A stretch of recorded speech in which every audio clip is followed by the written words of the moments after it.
많이 하는 외국 연예인들 중에 난리난 사례가 많거든요. 연예인 공인이지 아니지 연예인이 무슨 공인이야 어찌됐든 미디어에 노출되고 대중의 관심으로 인해서 수익을 얻고 하니까 그런 거 비난 받아도 마땅해 라고 생각하는 분들도 이제 계시는 것 같아요. 진짜 왜 딱 사진을 몰래 찍는 거지? 막 그런 네. 생각이 드는데 평론가님을 네. 위해서 그거 네. 좀 자제해 주시길 바랍니다. 안녕하세요. 들으면 솔깃한 이달의 금주동주 MC 서동주입니다. 네, 요즘 뮤지컬 알라딘이 굉장히 인기라고 하는데 다들 보셨는지 모르겠습니다. 저희가 이제 무대 위를 보면은 연기자분들의 연기와 노래와 이런 것들을 바라보면서 큰 감동을 받기도 하고 위로를 받기도 하는데 이제 그러다가 문득 근데 저분들은 실생활에서는 과연 어떤 모습일까? 이런 궁금증이 생기기도 합니다. 과연 똑같을까? 다를까? 그리고 만약 다르다면은 우리가 그분들의 연기를 볼 때 앞으로 똑같이 즐길 수 있을까? 혹은 다른 시선으로 바라보게 될까? 뭐 이런 고민들을 굉장히 하게 되는데 한번 오늘 들으면 솔깃한 이달의 금주동주에서는 유명인의 사생활에 대한 도덕적 잣대에 대해 깊이 한번 이야기를 나눠보도록 하겠습니다. 네, 함께 이야기 나눌 두 분의 게스트를 소개하겠습니다. 하지근 문화평론가님 안녕하세요. 네, 안녕하세요.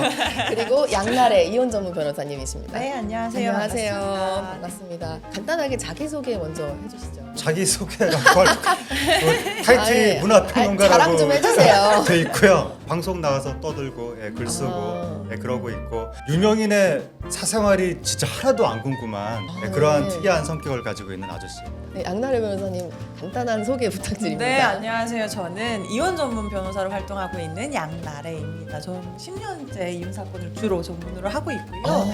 여러 이슈 중에서도 연예인분들의 그런 그 가족 관련한 이슈가 있을 때 많이 이제 인터뷰 요청이 들어오고는 하거든요. 그러다 네. 보니까 대중분들이 연예인분들을 사랑하는 만큼 그만큼 또 사생활에 관심이 있겠구나 이런 것들을 좀 그쵸. 가족적으로 느끼게도 되는데요. 네. 오늘 말씀 나눠보면 재미있을 것 같습니다. 저는 이제 양날의 변호사님은 한 3, 4개월 전에 뵀나요? 몇 개월 네네, 전에 맞아요, 뵀는데 맞아요. 그죠? 요즘 어떻게 지내고 계세요? 저는 그때와 다름없이 네. 열심히 일을 하면서 근데 그 와중에 너무 우리 일만 서동주님은 하셔가지고 저를 놓고 이제 결혼을 아. 한다는 이야기를 들었어요. 잘 있어라. 나 먼저 간다. 네. 그때 약간 저도 연애하고 싶어요 이렇게 저는 아. 변함없이 연애를 못 하고 있는데 우리 서동주님은 이제 결혼 소식을 듣고 부러운 반 그리고 약간의 설렘 반 형부께서 저를 어떻게 좀 저희 남자친구 밍밍이가 네. 양날의 변호사님의 굉장한 또 팬입니다. 또 이혼수녀 캠프에서 활약하시는 모습을 보면서 안타까워하시고 하면서 팬이라서 꼭 누굴 한 명 소개시켜주고 싶어 할 것 같아요. 너무 좋으신 분이어가지고 비슷한 분이라면 다 환영입니다. 네. 이혼 숙녀 캠프에 나오시는군요. 네 맞습니다. 아니 프로그램을 본 적이 문화평론가님 없어서. 차재근 문화평론가님 아니 좀 관심 좀 주세요.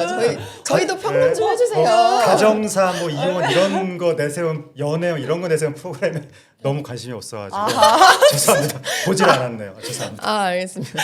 하재근 변호사님, 하재근 변호사님이랬다. 하재근 변호사님은 네, 요즘 네. 어떻게 지내고 계시나요? 저는 그냥 뭐 글 쓰고 항상 뭐. 쳇바퀴 돌아가듯이 방송 나가고 글 쓰고 그러는데 네네. 최근에 김세론 씨가 이제 좀 안타까운 예. 일을 당했는데 사람들의 재단, 뭐 심판 이런 것 때문에 괴로워했다는 얘기가 나오고 있어서 그것 때문에 최근에 좀 이야기할 기회가 있었습니다. 저도 개인적으로 저희 부모님이 워낙 유명하시다 보니까 네.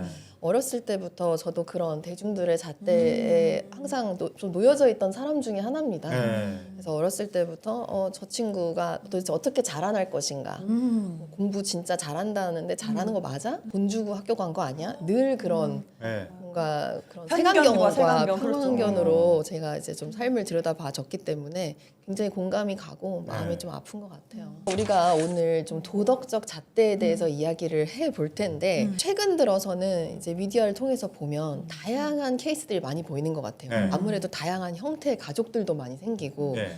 그래서 뭔가 남녀가 둘 다 싱글인데 아이가 생겼어요. 네. 그렇지만 결혼은 하지 않겠다라고 결정하시는 분들도 꽤나 많이 있는 것 같고 네. 또 혹은 결혼을 해서 살고 있었는데 어느 날 다른 여성분 혹은 남성이 생겼어요. 그런데 이혼은 굳이 하지 않겠다.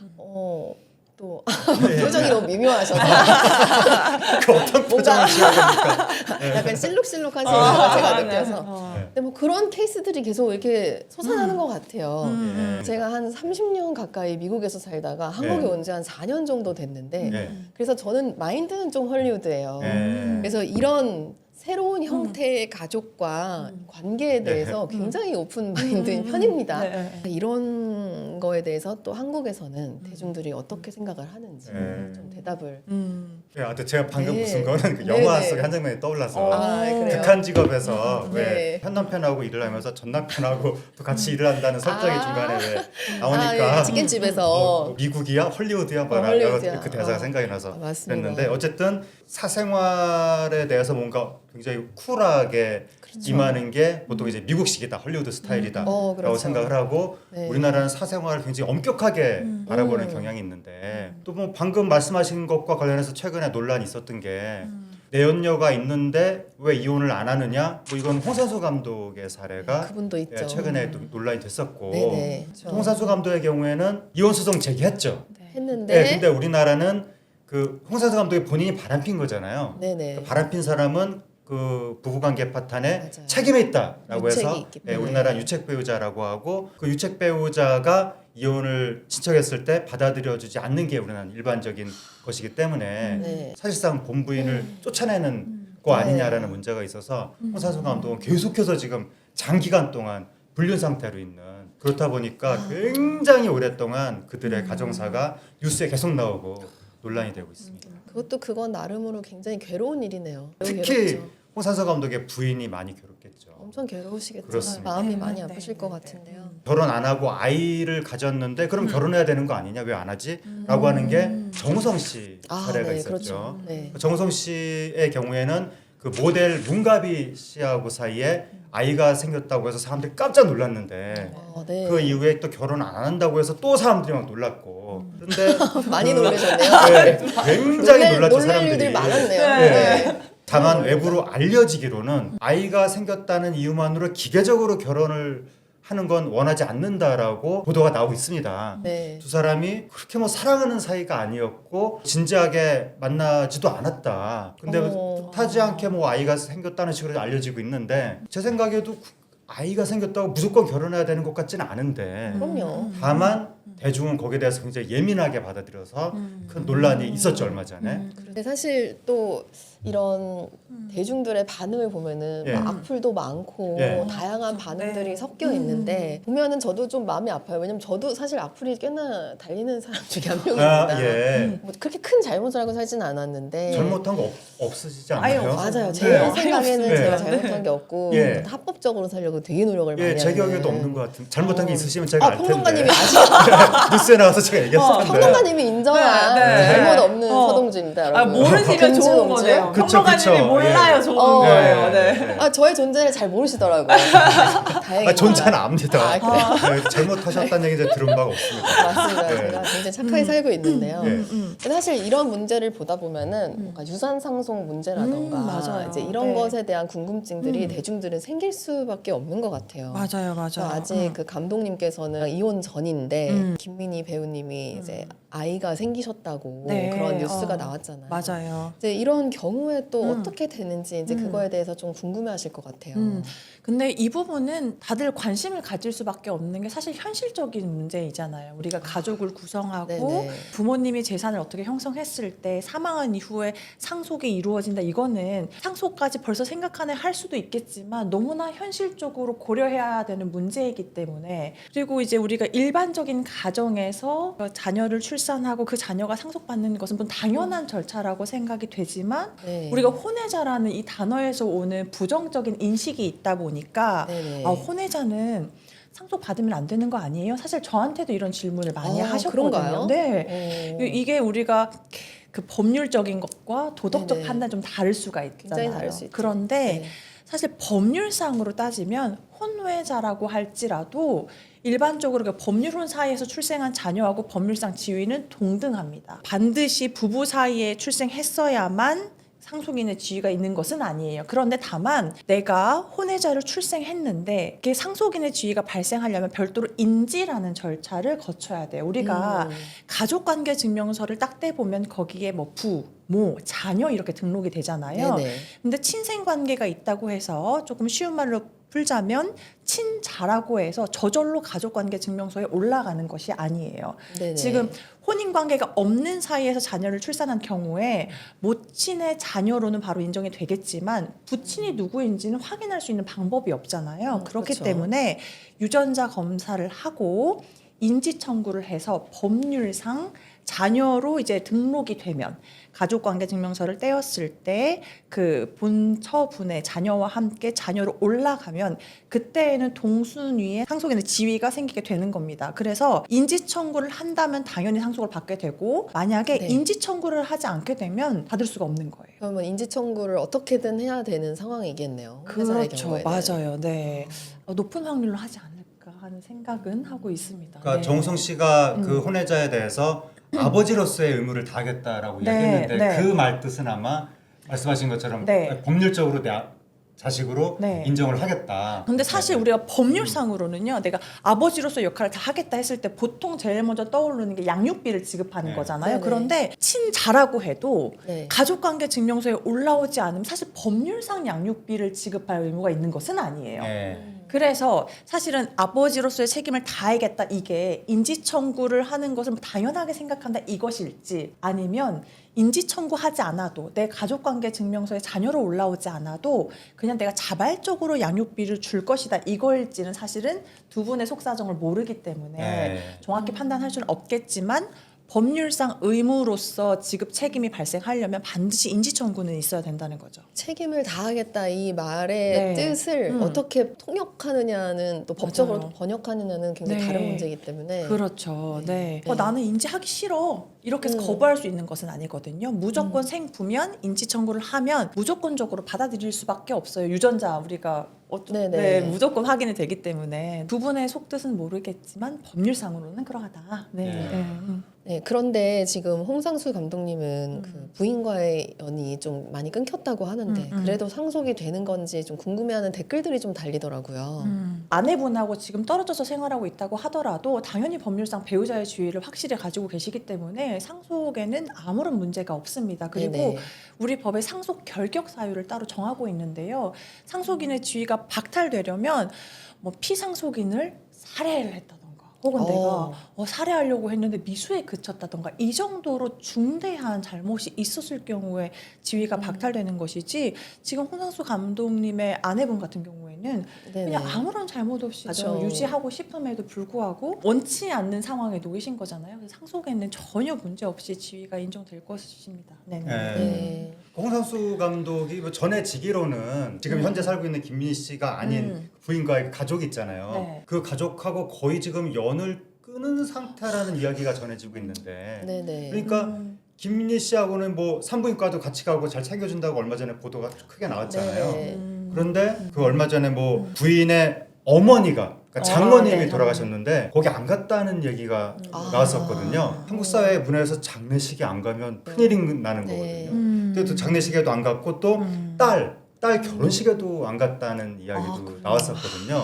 그러니까 자신의 가족하고는 완전히 지금 뭐 끊어진 것이 아니냐. 끊어졌다 하더라도 법적으로는 가족이니까 부인이고 네. 자식이고 하니까 당연히 뭐 상속은 다 이어질 것 같습니다. 그 정우성 씨의 경우에는 혼외자가 먼저 태어난 경우잖아요. 근데 나중에 네. 또 이렇게 네. 결혼을 누군가와 해서 네. 또 거기에서 정식적인 결혼을 통해서 낳은 아이가 있다고 하면 네. 이게 또 누가 우선시 되는 것이냐 상속적으로 봤을 때 네. 그런 질문을 또 많이 가지시더라고요. 네, 네, 근데 되게 궁금한 게 많아요 사람들이. 그렇죠. 진짜. 맞아요. 당연히 n분의 1 아닌가요? 그렇죠. 그래서 네, 당연히 그렇게 이게 생각하시죠. 네, 저희는 또 그렇게 알고 있지만 네. 근데 또 그걸 궁금해하시는 분들이 있습니다. 맞아요. 네. 일단은 만약 정우성님이 새로 결혼을 해가지고 네. 출산을 했다 하면 그 상속인의 지위는 모두 동등합니다. 다만 이제 배우자가 1.5, 자녀가 1.5 대 1대 1의 비율로 상속이 이루어지게 되는 거죠. 그래서 먼저 태어난 자녀가 혼외자니까 뭐 비중이 줄어든다 이런 것은 전혀 없습니다. 사실 해외에서는 이제 동거 문화가 워낙 유행이라고 해야 되나 이걸 뭐라고 해야 돼? 굉장히 만연합니다. 자연스럽게 만연해서 자연스럽고 받아들이네. 동거를 하면서 지내보다가 정말 이 사람이랑 평생 지낼 수 있을까를 고민하는 시간을 갖는 거예요. 그래서 남녀가 이제 그렇게 하다가 정말 확신이 들 때 결혼을 하는 경우들이 있기 때문에 혼외자라기보다는 정말 그냥 자연스럽게 아이가 생기기도 하고 그 아이를 당연히 둘이 책임지고 키우는 거고 뭐 이제 네. 이런 문화들이 자연스럽게 이제 혼재되어 있는데 아직 동양인의 네. 문화로서는 네. 좀 이해하기 힘든 부분이겠죠. 예, 서양 같은 경우에는 네. 출산과 전통적인 가족 제도와의 필연적 연관성이 굉장히 많이 해체가 되는 네네. 그런 추세이기 때문에 OECD에서 뭐 혼외자 일반적인 비율이 뭐 40% 이상이라는 얘기도 있었는데 오, 정말요? 근데 우리나라는 출산과 가족 제도가 필연적으로 그냥 결부가 돼 있는 느낌이 좀 있습니다. 네, 그렇다 보니까 우리나라 사회가 너무 지금 이렇게 경직돼 있다. 그리고 지금 뭐 개인의 행복이 꼭 국가의 미래와 연관된 건 아니지만 어쨌든 국가적인 차원에서 보더라도 지금 인구가 줄어서 문제인데 네네. 이렇게 경직된 제도 하에서 출산을 장려할 수 있겠느냐 이런 문제가 있어서 아, 모든 네네. 아이에 대한 지원 체계가 결혼 가정을 전제로 다 이루어져 있다는 거예요. 맞습니다. 그러다 보니까 이 혼외자들이 제대로 지원을 받지 못한다.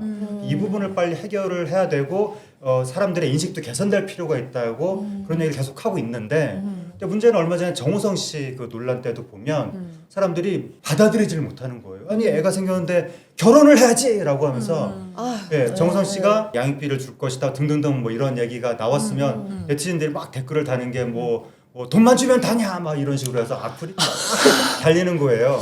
그래가지고 웃으면 안 되는데 네, 뭔가 네.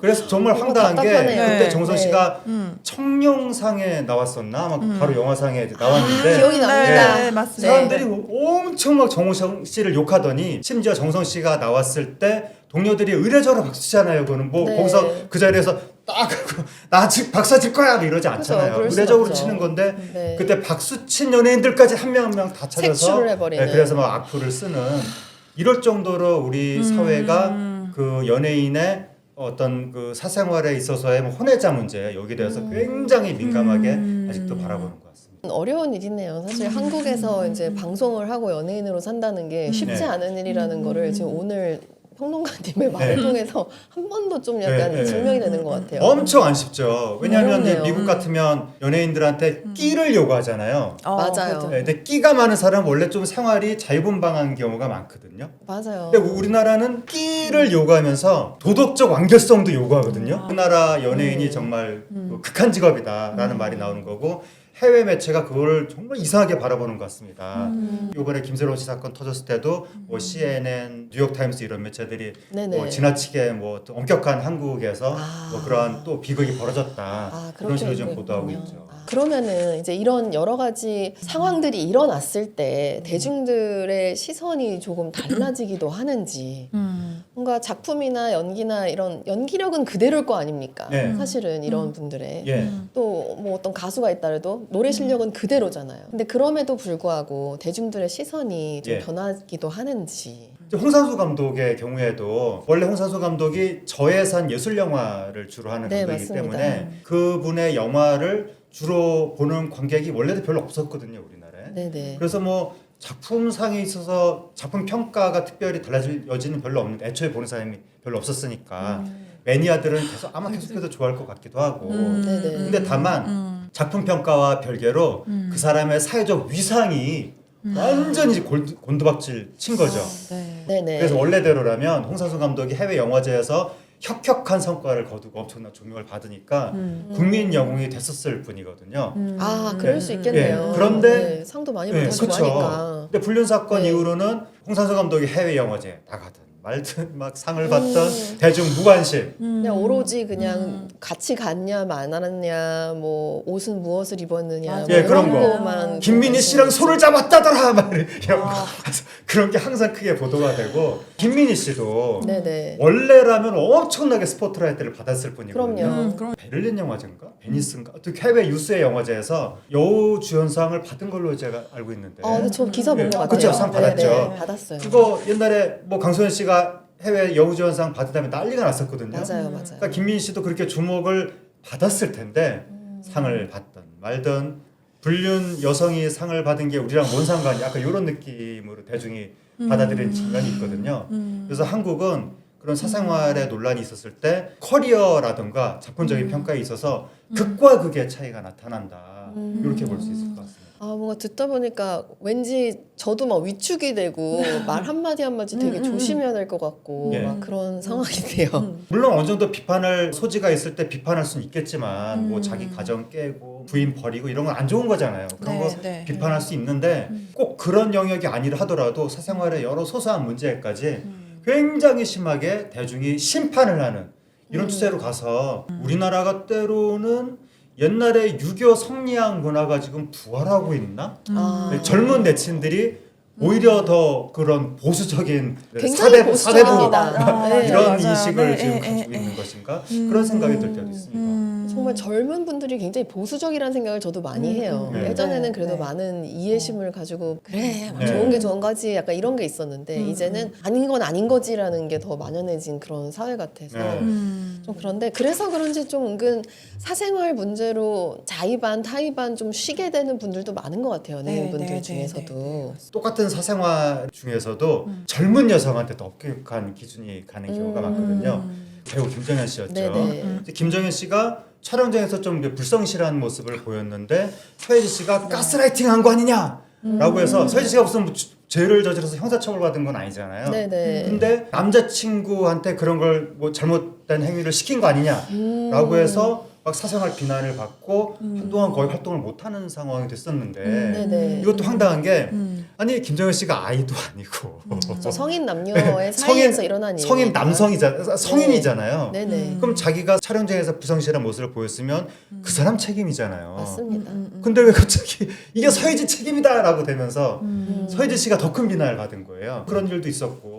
근데 얼마나 괴로웠을까요? 맞아 그런 이슈들이 있을 때 그런데 가만히 네네. 살펴보면 연예인을 하려면 대중에 노출되는 사람들이고 본인이 선택했기 때문에 사생활에 대한 비난 감수해야 되는 거 아니야? 라고 의견을 또 네네. 이렇게 말씀하시는 네. 분들도 계세요. 아무래도 제가 법률에 종사하고 있고 우리가 보통 명예훼손 이런 거에 대해서 이슈를 생겼을 때 이게 명예훼손이 되냐 안 되냐에 대해서 판단할 때 법률상 이게 공적인 이익에 관련된 것은 뭐 명예훼손이 되지 않는다 이런 규정들이 있다 보니까 이거는 대중들의 알 권리 중 하나야. 연예인의 사생활 이렇게 또 생각하시는 분들도 계시는 것 같아요. 네네. 근데 그렇다 보니까 그러면 진짜 법원에서는 연예인을 공인으로 보는지 그럼 연예인의 사생활이 노출되는 것은 뭐 정당한 범주 내에 있다고 보는 것인지 아마 이런 것도 또 궁금해하실 거라고 생각이 네네. 되거든요. 연예인이 공인인지 아닌지에 대해서도 일단은 의견이 분분하기는 합니다. 어떤 그렇죠. 분들은 무조건 공인이지 이러고 무슨 네. 연예인이 공인은 아니지. 공인 아니지. 네, 이렇게 하고 있는데 일단 그 법원에서는 연예인을 공인이라고 지칭하지는 않지만 딱 인정하는 부분은 있어요. 아 연예인은 공적 관심사의 대상이 되는 사람은 맞다.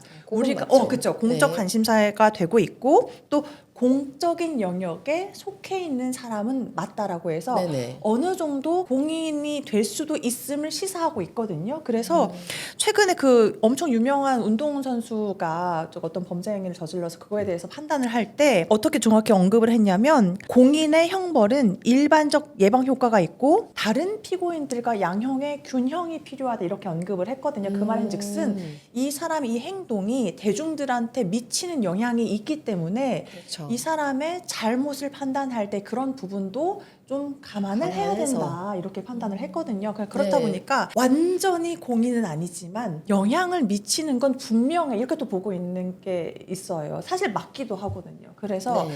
이게 뭐 특히나 우리가 뭐 치정이라든지 뭐 그런 거에 관련된 사생활까지 막 무결점을 요할 수는 없겠지만 네. 아무래도 많은 영향을 미치는 또 직업인 만큼 어느 정도 되도록이면 우리가 그 사회에서 요구하고 있는 그 도덕적인 그 선은 지키면서 활동을 하는 게 좋지는 않을까 이런 생각을 할 수밖에 없는 것 같습니다. 특히 뭐 범죄라든지 우리가 네. 음주운전 이런 거는 나만 문제가 그렇죠. 생기는 게 아니고 다른 네. 사람한테 피해를 입힐 수가 있는 거잖아요. 맞아요. 그런데 또 그렇다고 해서 그분들이 완전히 공인이다, 무조건 사생활 노출돼야 돼, 또 이런 것은 아니잖아요. 그러니까 네. 서로 어떻게 보면 양보와 이해가 좀 필요하다는 생각이 많이 들거든요. 나도 대중의 관심을 얻고 생활하기 때문에 최대한 그 도덕적인 선을 유지하면서 다른 사람에게 나쁜 행동을 하지 않아야 될 것이고, 대중의 입장에서도 이 사람이 되게 그 아주 좋은 이미지만 있었으면 좋겠지만 그렇다고 해서 내가 원하는 만큼 무결한 인간일 수는 없거든요. 사람인지라. 저 사람은 무결해야 돼. 어머,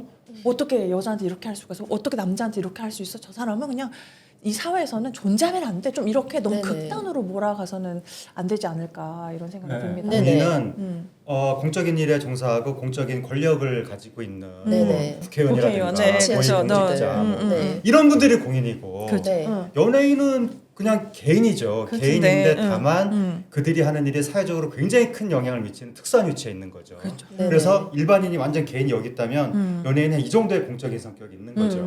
근데 우리나라는 연예인한테 이 진짜 공인 권력자보다도 더 가혹한 기준을 적용하는 네, 거예요. 네. 맞습니다. 국회의원들 가족이 뭐 하는지 아나요? 국회의원 가족이 오히려 더 많이 보호받습니다.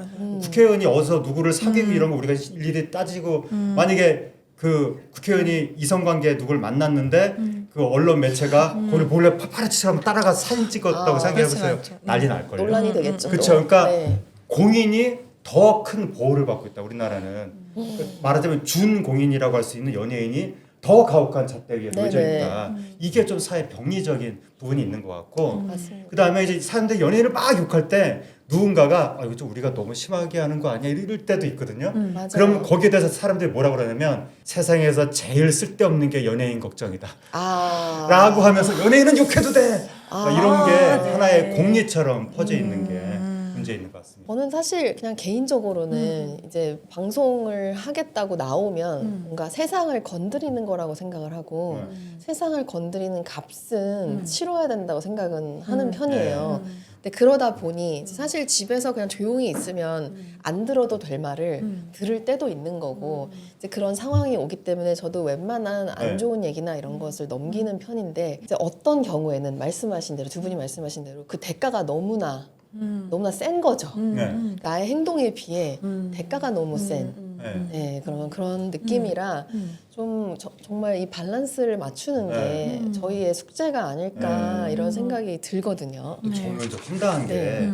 가끔 가다 보면 네네. 기자분이 연예인 곁을 계속 따라다니다가 막 계속 잠복을 하다가 결정적인 어떤 만남의 순간을 딱 사진을 찍어서 크게 네. 보도할 때가 있잖아요. 네네네. 그럼 그걸 특종이라고 크게 보도하잖아요. 네. 아니, 남 쫓아다니는 게 뭐 자랑한 일이라고 그걸 특종이라고 그게 보도를 하고 자기들이 부끄러워할 일인데 네네네. 그거 스토킹한 거 아니에요. 근데 또 대중이 그 기사를 보고 막 뜨거운 반응을 보이면서 제일 황당했던 게 뭐냐면 방송사에서 초청을 해다가 딱 앉혀놓고 뭘 어떻게 찍으셨습니까? 이런 기자가 무용담 얘기하듯이 그런 얘기하는 인터뷰를 한 적이 있나요? 네, 그런 걸 이제 봤거든요. 저는 근데 그 몰래 막 만나고 이런 거 사진 보면 딱 보는 순간 기분이 나쁜 거예요. 내가 왜 남의 사생활을 지금 사진으로 봐야 되지? 마치 제 사생활에 찍힌 것 같은 네. 느낌이 드는 거예요. 근데 하지만 대중은 그런 사진을 엄청 좋아하고 그렇다 보니까 연예인의 사생활을 캐는 게 하나의 산업으로 돼서 무슨 파파라치를 표방하는 언론이 나오고 뭐 이런 상황이 되는 것 같습니다.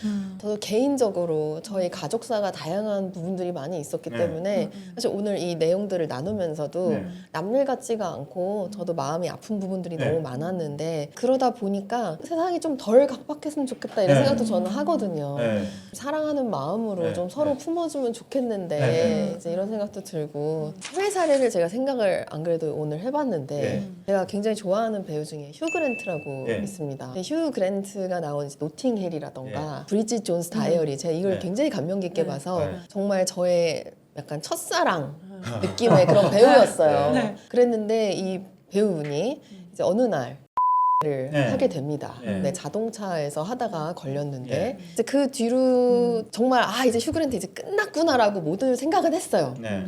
그런데 휴 그랜트가 굉장히 유명한 토크쇼에 나와서 네. 인터뷰를 합니다. 그 이후에 네. 그 토크쇼 이제 진행자가 어떻게 된 거야 휴 그랜트 막 이제 이렇게 웃으면서 물어보니까 뭐 사람들은 나한테 뭐 이렇다 저렇다 얘기하는데 그냥 행동 중에는 좋은 행동이 있고 나쁜 행동이 있는데 난 그냥 나빴던 거지.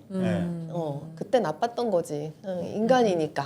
약간 이러고 막 넘어가고 사람들도 다 그래 인간이니까 실수할 수 있지. 네. 이러고 넘어가고 그 뒤로 그분은 계속 활동하시고 네. 심지어 그때 그 여성분도 그 뒤로 인터뷰로 18억인가를 벌었다는 기사를 제가 본 적이 있습니다. 네. 네, 하여튼 네. 뭐 모두가 다 해피엔딩으로 끝난 그런 네. 일이 있었는데요. 네. 한국에서는 그런 일까지는 있을 순 없겠지만은 조금 잣대가 좀 강하긴 하다. 좀 이런 생각이 들긴 하거든요. 네, 외국하고 현저히 다르죠. 현저히 외국은 우리로서는 상상할 수도 없는 기행을 저질러도 연예인들이 대중이 좀 그러려니 하는 경향이 있는데 네, 하여튼 우리나라는 잣대가 엄격하고 모든 걸 다 심판하려고 하는 맞아요. 그런 게 좀 있습니다. 근데 또 잣대가 엄격한데 그 어떤 사건의 모든 경과를 대중들이 관심을 갖지 않고 한참 그 이슈가 되는 순간에만 관심을 맞아요. 갖는 부분이 저는 그게 좀 안타까울 때가 있어요. 네. 왜냐하면 어떤 형사 사건이 발생했을 때 기소했다 이러면 이제 대중들이 받아들이기로는 와, 저 사람 그 죄를 저질렀어 이렇게 판단을 예. 하는 건데 사실 그쵸. 우리가 기소가 된 이후에 수사를 하고 뭐 다 어떤 과정을 거쳤는데 범죄 혐의가 충분치 않으면 그냥 혐의 없음으로 끝나면 그 사람 죄가 없는 거거든요. 그런데 기소됐어 그러면 와, 저 사람 죄 저질렀어 그러면 이제 그때부터 저 사람은 어우 죄를 저질렀어. 일단 거기에 집중을 하고 나중에 어떤 그 결과가 나왔을 때 그 결과는 사실 외면하게 되는 네. 거죠. 왜냐하면 맞아요. 또 그 당시에 다른 이슈가 핫하면 그건 또 순위에서 밀리게 되거든요. 그래서 맞아요. 그런 걸 봤을 때 와, 저분 진짜 억울하겠다. 왜냐하면 정말 범죄를 저질렀다? 너무 나쁘죠. 하면 안 될 행동을 저질렀으니까. 그런데 이게 혐의가 있었는데 벗겨졌어. 그랬는데도 대중들의 인식 속에 저 사람 그런 네. 문제 있었잖아. 네. 아, 이미지 별로야. 이렇게 돼버리면 그분은 되게 억울할 거잖아요. 엄청 억울하겠죠. 너무 엄청 억울하잖아요. 네. 왜냐면 인생이 바뀌거든요. 네. 이런 네, 일들로 인해. 그러니까요. 아니 그 옛날에 김보름 선수인가 올림픽 맞아요. 예. 네네네. 그분이 무슨 왕따 가해를 했다고 완전히 역적 취급을 하고 엄청나게 공격을 했거든요. 오. 나중에 오해였다 이렇게 나왔지만 아, 누가- 그렇게 나왔어요? 네, 네. 어, 이거 봐요. 저 맞아요. 몰랐어요. 그렇죠. 네, 그렇게 김보름 된다니까요. 선수만 불쌍하게 된 거지 뭐 누가 사과를 하는 것도 아니고 그 이후의 기사들을 제가 후속 기사들을 본 맞아요. 적이 없는 것 그리고 같아요. 후속 기사는 인기가 없거든요. 그러니까 제가 못 봤나 네, 봐요. 네. 그러니까 또 아니, 나오지 찾아보질 않으니까 그 사람들이. 펜싱 남현희 선수인가 음. 얼마 전에 네네. 전청조 사기 사건 무죄 나왔는데 그분 무죄 나오기 전까지 방송 뉴스 이런 데서 거의 막 유죄로 막 거의 단정짓다시피 하면서 막 꾸짖듯이 보도하고 그랬었는데 뭐 누가 그 무죄 나온 거 명예를 회복시켜 줄 것이며 그래서- 나중에 회복이 안 되는 그렇죠. 문제가 조금 있습니다. 깡 조금 이렇게 좀 맞습니다. 강하게 얘기하자면 우리 법률상에서는 무죄 추정의 원칙인데 네네. 언론에서는 유죄를 추정하는 듯한 뉘앙스로 기사가 나와 버리니까 맞습니다. 대중들이 느끼기에는 "헉, 이미 기사가 나오는 순간 저 사람 네. 문제 있대. 맞아요. 뭐 이렇게 되니까 이게 나중에 결과가 나는 정말 그런 사람이 아니었어. 나는 진짜 깨끗해. 법률상 아무런 문제가 없었어. 이렇게 나와도 네. 이게 사람들은 이미 네, 네, 저 사람 네. 그렇게 해버리니까 그 당사자가 네, 얼마나 네. 억울하겠습니까. 그런 게 맞아요. 너무 이- 안타까운 것 같아요. 맞아요. 대중이 준엄하게 심판을 하는데 한 다음에 간혹 가다가 그게 오해였다라고 나올 때가 있거든요. 네. 그러면 아님 말고 그 무슨 와. 특별히 뭐가 없어 그냥 아님 말고야. 그다음에 다른 대상을 찾아서 또 사냥을 하는 네네. 이런 구조가 되는 거고 그 속에서 간혹 가다가 이제 비극적인 사건이 벌어지면 그때 잠깐 반성하는 기사가 나옵니다. 네네. 그랬다가 그 시즌만 지나면 언제 그랬냐는 듯이 또다시 또 누군가를 사냥하고 네네. 이런 구조가 이어지는 것 같습니다. 얘기할수록 참 마음이 정말 안 좋고 네. 이제 복잡해지는데 원래 저희의 포인트로 돌아가 봐서 네. 근데 저희가 작품을 볼 때 연예인의 연기력이나 실력이나 그것만을 봐야 하는 건지 아니면 또 그들의 사적인 행동까지 또 그 영역까지 포함해서 평가를 해야 되는 건지 이제 뭐 그런 부분에 대해서 좀 질문을 갖는 분들이 좀 덜어 있으실 것 같아요. 뭐 저는 사실 네. 좀 별개로 생각을 웬만하면 해야 된다라는 주의긴 합니다만 대중들은 또 어떤 의견이 있을까요? 네. 당위적으로는 원론적으로는 당연히 대중 연예인들이 대중 예술인이잖아요. 네. 그 예술인으로서의 평가는 작품으로 예술 활동으로 해야 되는 게 이제 원론적인 건데 다만 그 연예인들 중에서 사적인 매력으로 인기를 끄는 부분도 있거든요. 네네. 그로 인해서 막대한 대중의 사랑과 부를 얻는 그런 경우도 있기 때문에 특히 요즘에 가족 예능 많아지면서 네네. 특별히 작품 활동을 안 했는데 그냥 가족이랑 살아가는 모습을 보여줘서 그걸로 이제 큰 인기를 얻는 리얼리티로서 네, 그런 게 있다 보니까 네. 그럼 사적인 부분도 다 공적으로 공개되고 책임을 져야 되는 거 아니냐 네네. 이런 얘기도 나오는 거고 우리나라 뭐 K-팝 산업도 보면 해당 연예인이 꼭 작품 활동뿐만이 아니라 그냥 하나의 가상 연인 같은 느낌으로 유사 연애 감정 네. 비슷한 걸로 큰 소득을 얻기도 하고 아, 네, 그렇기 네네네. 때문에 작품 활동 플러스 어느 정도 사적인 부분에 대한 책임도 감수해야 되는 것이 아니냐 이렇게 좀 네네. 복잡하게 일이 얽혀 있는 것 같습니다. 변호사님은 어떠신가요? 조심스럽긴 하겠지만 네, 정말 조심스럽기는 한데 아니, 평론가님은 근데 네. 그냥 겁 없이 막 그냥 얘기하시네요. 말씀하시네요. 조심하고 있습니다. 본인이 공인이 네. 아니시라고 명확하게 예. 인지를 하고 계신 것 같고. 그렇습니다. 예. 네네. 누가 저를 욕하겠습니까? 저희는 왜 이렇게 쫄아있죠? 변호사인데 왜 이렇게 쫄아있나요, 저희? 저 댓글 달리면 마음에 상처 있거든요. 저도 마스크 입는 스타일이라. 네, 맞아요, 맞아요. 이해합니다. 근데 일단은 저는 비슷한 편하게 결이기는 얘기해주세요. 합니다. 왜냐하면 네. 그 분리해서 보는 게 맞지 않을까라는 생각이 들기는 합니다. 그러니까 네. 이 사람이 가령 성착취를 했다던가, 네, 맞아. 성범죄를 그런 거는 저질렀다, 안 되죠. 네. 뭐 음주운전을 했다. 이거는 아유, 그런 건 안 되죠. 이거는 정말 안 되죠. 네네. 그런데 인성이 안 좋다더라. 그 사생활이 네. 조금 문란하다더라. 이제 그런 부분은 그냥 제가 개인적으로 생각할 때에는 전 또 변호사다 보니까 또 변호사가 중요시 여기는 거는 정말 확실한 증거가 있는 팩트거든요. 네네. 그러니까 이제 저는 그걸로 제가 직접 확인하지 않는 이상 그게 진짜 진실된 평가인지도 잘 모르겠다는 의문이 일단 1차적으로 있고, 그렇다 보니까 내가 뭐라고 내가 직접적으로 모르는 저 사람을 좋다 안 좋다 평가할 수 있을까, 사실 저는 그 생각이 좀 강하기는 하거든요. 네네. 그래서 작품은 그냥 내가 영화 속에서 어떤 인물로 그래 내가 이거 원하는 방향으로 보고 소비하면 되지 않을까 이렇게 생각을 하고 있습니다. 굉장히 조심스럽게 얘기하고 있죠.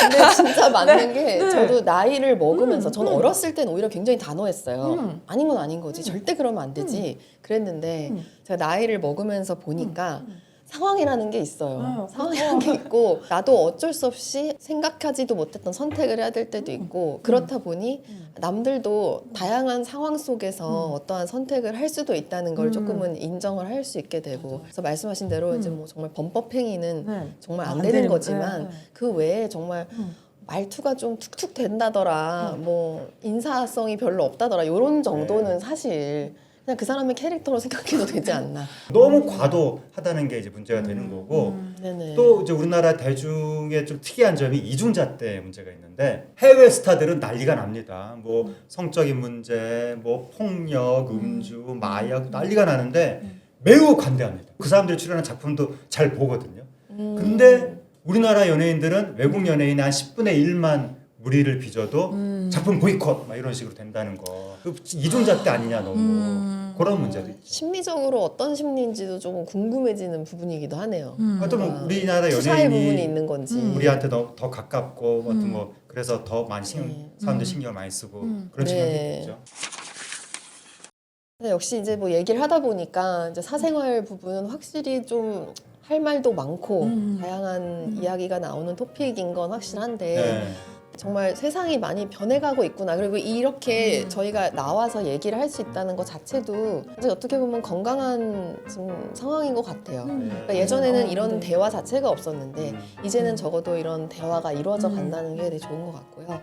그래서 뭐 다양한 가족의 형태가 계속 앞으로도 생겨날 테고 네. 범법이 아니라면 조금은 더 너그러운 시선으로 서로를 바라봐 주는 게 좋지 않을까. 네. 좀 이런 결론에 도달한 것 같아요, 저는. 예, 뭐 제 어떠신가요? 생각에도 그렇습니다. 그 네. 연예인이 많은 대중에게 큰 영향을 미치는 특수한 직종에 종사하기 때문에 좀 더 크게 뭐 관심 받고 비판 받아야 되는 건 맞는데 네. 지금 문제는 너무 도를 지나치고 있다라는 게 문제가 되는 것이고 그래서 뭐 죄를 저지른 게 아닌 이상 사생활에 있어서의 좀 특이한 행태를 가지고 일일이 다 재단하려는 것은 이게 좀 줄여야 되지 않을까라는 생각이 뭐 드는 거죠. 그리고 네네. 모두가 저마다의 사생활을 누릴 권리가 있고 있고 또 연예인도 사생활을 누릴 권리가 있는 개인이다라는 게 인정받는 사회가 되면 좋겠습니다. 네. 네. 변호사님께서는 네, 저도 뭐 동일합니다. 이게 네. 저는 원래 그냥 완전 대중 중에 대중이었거든요. 네. 그러다가 우연한 계기로 이렇게 방송에도 나오고 그렇다 보니까 촬영도 하고 있고. 근데 네네.